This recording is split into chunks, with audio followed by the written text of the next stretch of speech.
Voltando aqui para pontuar com vocês algumas questões sobre a declaração bastante complexa, né, do Joe Kirby, que é o almirante Joe Kirby, que é o conselheiro do Joe Biden, né, e aí a gente percebe que as coisas estão muito bem, né, já que o Biden tem como conselheiro o Kirby, né, então a gente percebe que, enfim, ele deve ser um grande profissional, deve executar muito bem o seu papel de conselheiro, né, porque a gente percebe que as coisas estão indo muito bem para os Estados Unidos e também para o presidente norte-americano Joe Biden. Aliás, o Hunter Biden, o filho do Biden, pode pegar muito tempo aí de cadeia, né, em virtude das práticas criminosas que ele vem aí fazendo há muito tempo. E pouco se fala disso, né? Aqui no Brasil, por exemplo, que é o local onde eu moro, né, você não vai se deparar com um programa jornalístico falando das ações criminosas do filho do Biden, né?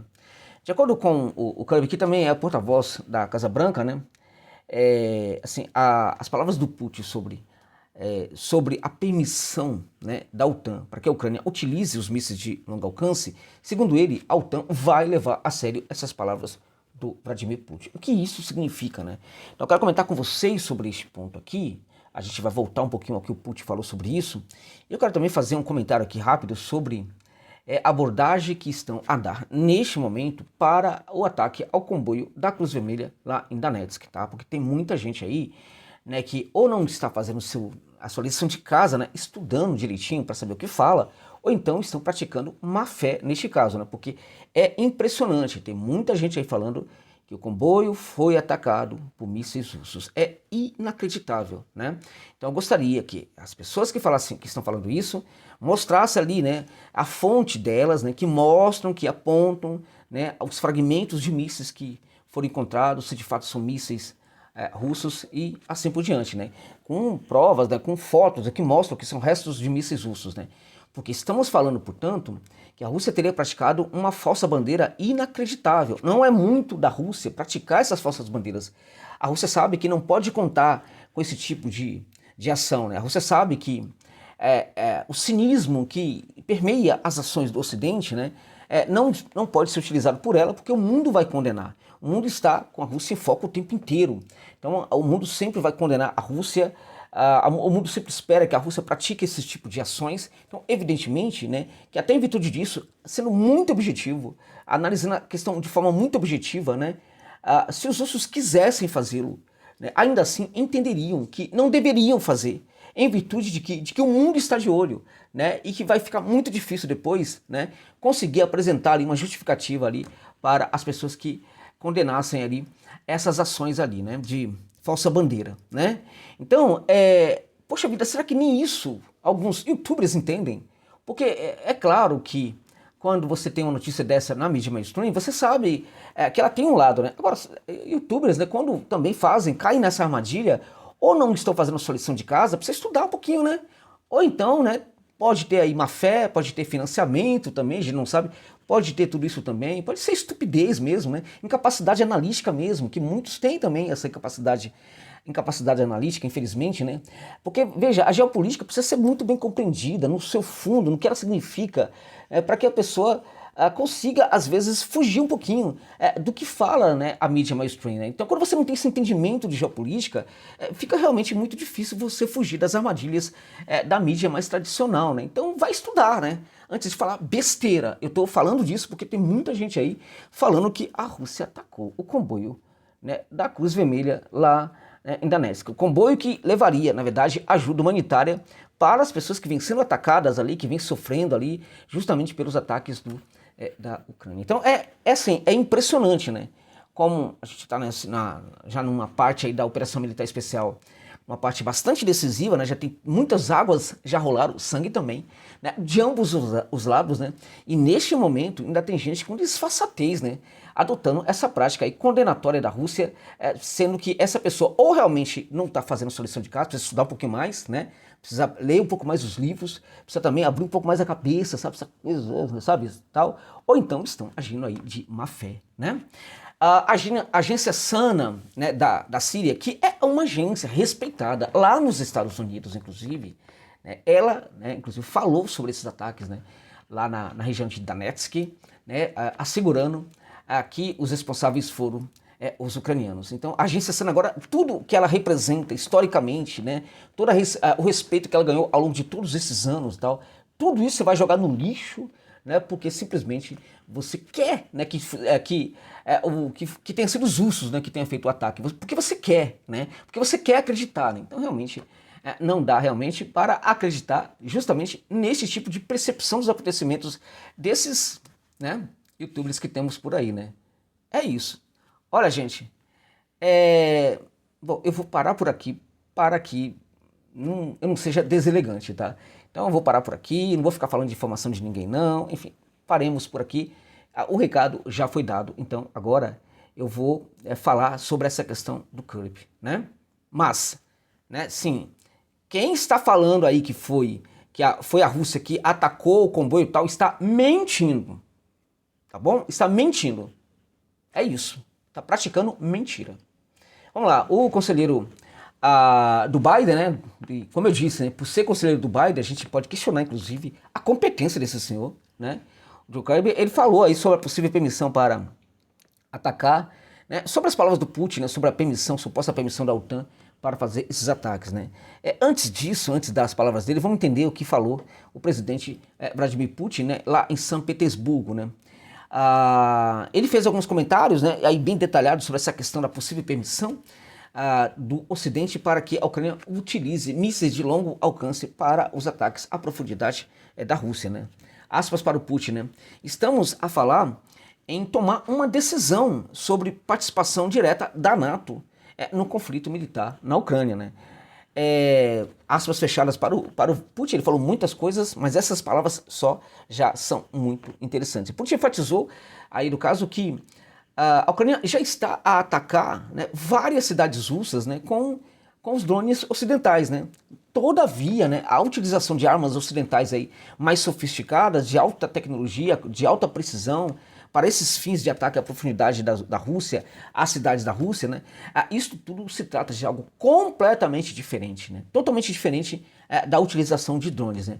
A implementação, isso é muito importante o que ele fala, a implementação de tais ataques só se fazem possíveis, né? Só se fazem possível, né, a implementação utilizando-se de dados de satélites, né, americanos e europeus, tá? Então isso também é muito interessante.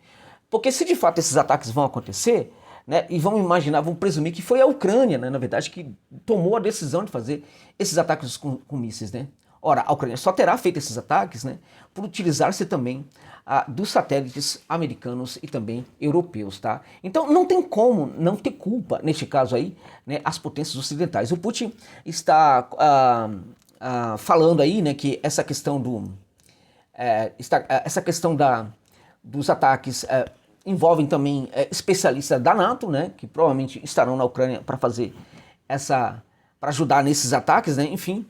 Então ele fala que isso significa participação direta dos países da Aliança do Atlântico Norte, né, ali no conflito ucraniano, né. Na verdade, os membros aí da OTAN, lutariam diretamente com a Rússia, né.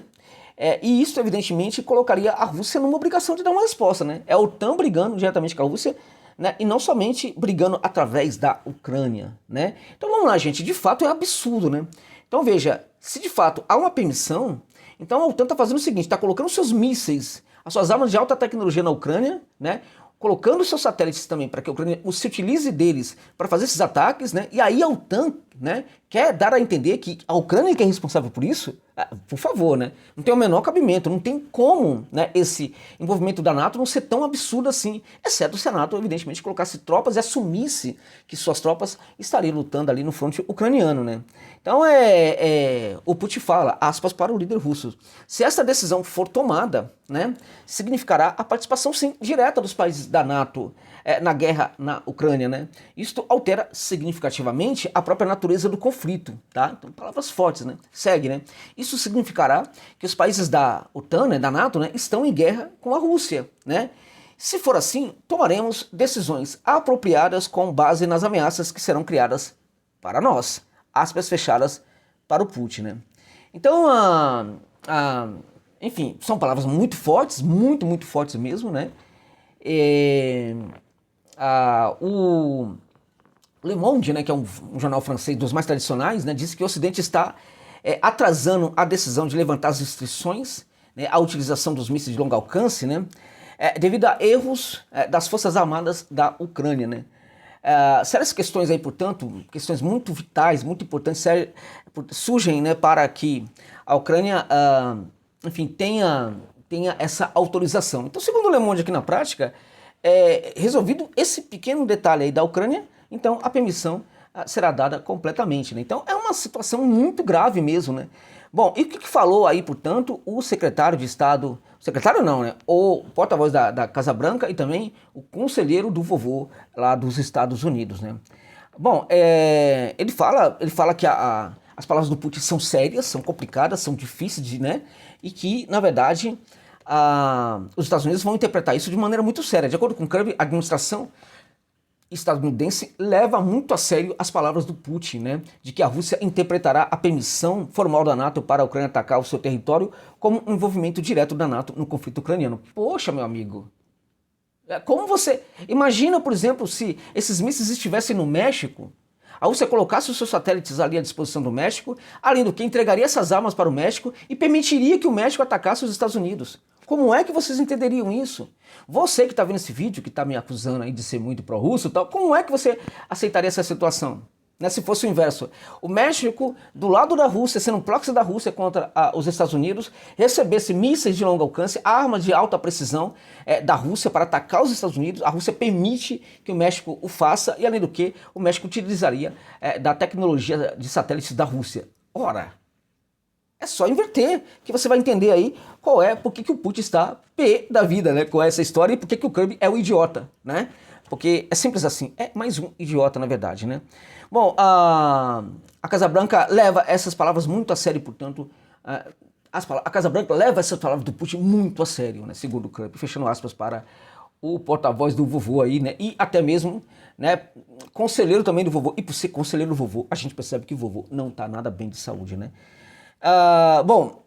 Lembrando aí, portanto, que anteriormente o Washington teria dito já que os Estados Unidos não alterariam a sua decisão de que a Ucrânia deveria atacar a Rússia na sua profundidade, né?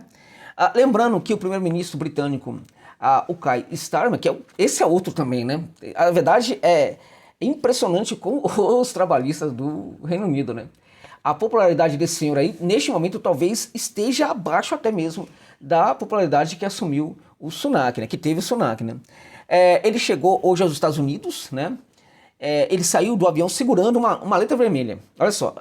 E aí o que acontece? O que ele foi fazer lá? Ele foi nos Estados Unidos para se reunir com o Washington para que eles definissem quais são os objetivos aí que as armas ocidentais vão atingir lá na Rússia. Impressionante, né?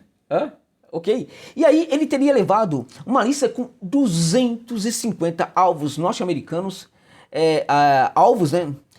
Que as armas norte-americanas, britânicas e outras também, está falando também dos scalps, né, franceses, enfim, várias armas aí, Storm Shadow, enfim, várias armas norte-americanas. Então são 250 alvos na Rússia que essas armas ocidentais, né, poderiam atingir. Então o primeiro-ministro aí do Reino Unido foi se encontrar ali com os representantes da Casa Branca para que eles decidam aí quais são desses 250 alvos aí, quais que poderão ser atingidos com as armas ocidentais, tá? Então, na verdade, assim, né, analisando muito bem as declarações aí que são dadas pelas autoridades da OTAN, né, a gente fica com a impressão de que os Estados Unidos estão novamente tentando jogar com a Rússia, né, neste caso aí, através desse efeito viciante, como é dito ali num portal russo, né, que agora me foge a memória aqui. Assim, inicialmente, o que eles fazem? Eles falam que, enfim, eles falam sobre uma decisão potencial, mas que ainda não foi confirmada, que ainda não foi tomada, o martelo não foi batido, assim por diante. Depois, essa decisão é oficialmente adiada por um tempo, e depois de pouco tempo, o mundão descobre, né, que a decisão já fora tomada há muito tempo, né? Foi precisamente o que aconteceu no caso do fornecimento dos mísseis ATACMS e das aeronaves F-16, os caças F-16 para a Ucrânia. Então, esse jogo, na verdade, do Ocidente, eles acham, por exemplo, que todo mundo é estúpido, que não entende o que eles estão fazendo, né? Essa permissão já foi dada há muito tempo, todo mundo sabe disso, e agora a questão é o seguinte: quando o Putin, contudo, faz uma declaração dessa, de fato uma declaração, vamos combinar, do ponto de vista geopolítico, seríssima, muito grave, até porque fica muito difícil, né? A partir de agora, né? Caso haja esses ataques mesmo com essas armas, caso essa permissão seja dada e esses ataques aconteçam, fica muito complicado para a Rússia e também para o Putin não dar uma resposta, né? Em geopolítica, isso é muito importante, tá? O Putin falou, não, aí nós vamos ter que ver esse conflito de outra maneira, vamos ter que reavaliar o conflito e tal, vai ter que fazê-lo, né? Porque senão a situação fica muito difícil também para o líder russo, que terá demonstrado nesse caso uma certa fraqueza que não faz parte muito do seu DNA, né? Essa fragilidade está justamente mental, inclusive, nos líderes ocidentais, e neste momento não é algo que está dentro da cabeça do Putin. Então, na verdade, se ele adotou esse discurso, se de fato houver esses ataques, né, se eles acontecerem, você vai ter que fazer algo muito proporcional para que as palavras do Putin não o revelem como um líder que está se fragilizando neste momento. Bom, gente, sobre novamente essa questão aí dos ataques que aconteceram ali, que aconteceu ao comboio da Cruz Vermelha, né? A ver, por exemplo, os demais acontecimentos, volto a dizer, agências importantes de notícias noticiaram ali que foi um ataque por parte da Ucrânia, e se elas não falassem nada disso, ainda assim eu não acreditaria, porque não tem nada a ver com a prática russa. Essas falsas bandeiras não tem sentido, não tem cabimento. É só você imaginar, né, como o soft power é construído, né, e como a Rússia é vítima desse soft power ocidental, né. Então, até em virtude dele, ela não pode se utilizar de falsas bandeiras, né. Ela precisa justamente quebrar pouco a pouco esse soft power. E quando a Rússia em nenhum momento atacou deliberadamente alvos civis na Ucrânia, foi justamente por causa da preocupação com esse soft power também. Não foi só por uma política de nós não atingimos objetivos civis. Pode ser que seja isso, é provável que seja, mas é também por uma questão objetiva, até para que o mundo não a condene muito mais. Então, a Rússia até o momento não fez nenhum tipo de ataque desse tipo, mas agora vai fazer um ataque contra uma entidade que não tem nada a ver com a Rússia, que não ataca a Rússia, que não faz mal para a Rússia, que não está em guerra contra a Rússia. Aí você vai atacar essa entidade? Pra quê? Qual o objetivo? Basta os nossos influenciadores aqui pensarem um pouquinho. É tão difícil. Será que é preciso desenhar para essas pessoas o que está acontecendo? Acho que sim, né? Ou não, né? Porque de repente a questão não é nem só de estupidez, é também de financiamento. Aí a gente não tem muito o que fazer, né? É isso, gente. Grato demais pela generosidade do seu apoio.